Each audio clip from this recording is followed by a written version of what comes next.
harder part of the trapping was it was voluntary, but any feral cats I caught, I had to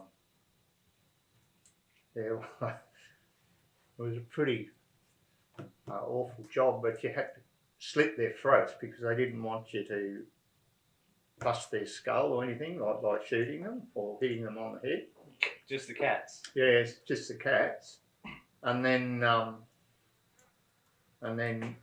take a photo of the fur and slitting, because I'd skin them because the cat furs were worth a bit of money in those days. You'd get $10 for a feral cat.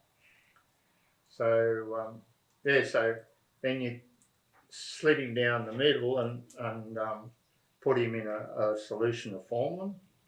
I think it's 9-1 or something like that. And the cat man, he'd come around every four months or so and pick up his cats and he'd dissect them and see what other animals were sort of around the bush. And especially there was a lot of little marsupial animals that they thought were to be extinct at that stage. They found in these cats. Mm. So that was a really good part of the job. I enjoyed that. I know there's still like a massive problem all through Australia. Yeah. The biggest threat to native things in Australia. Certainly is. And that was one of the reasons I volunteered to do it, because I was worried about the native animals. Mm. Yeah, and it was amazing because they got me to photograph the cat and then write down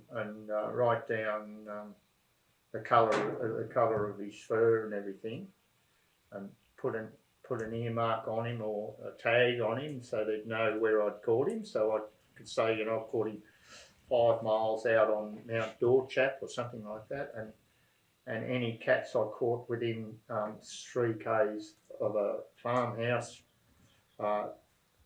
that as the crow flies, which is a fair way away, just destroy them.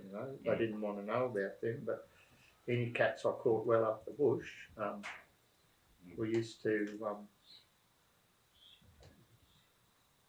categorise them, and they had a category 1, 2 and 3 of, tabby cats have a little white spot or a big white chest. So the 3 categories are white on their chest, and we never caught many feral cats. Most of them were blotched tabbies and striped tabbies, an odd black cat, but no tortoiseshells. The only tortoiseshell cat I caught was full of house scraps and somebody had dumped it out the bush. But the cats had developed this, and I think it was the striped tabbies that were probably more prevalent. Like there was more of them about. Yeah, so they developed a colour to camouflage themselves, and they thought maybe from the eagles, and they weren't as easy to spot. But that was a good thing about the trapping these dogs.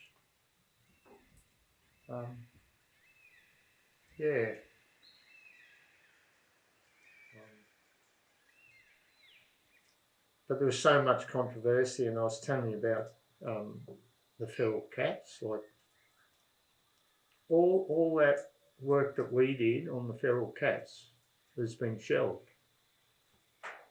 It's been shelved. If you have access to the archives in Melbourne, it's all there on the shelves. And the reason they didn't release any of it is because the cats were caught in steel jaw traps. Just crazy.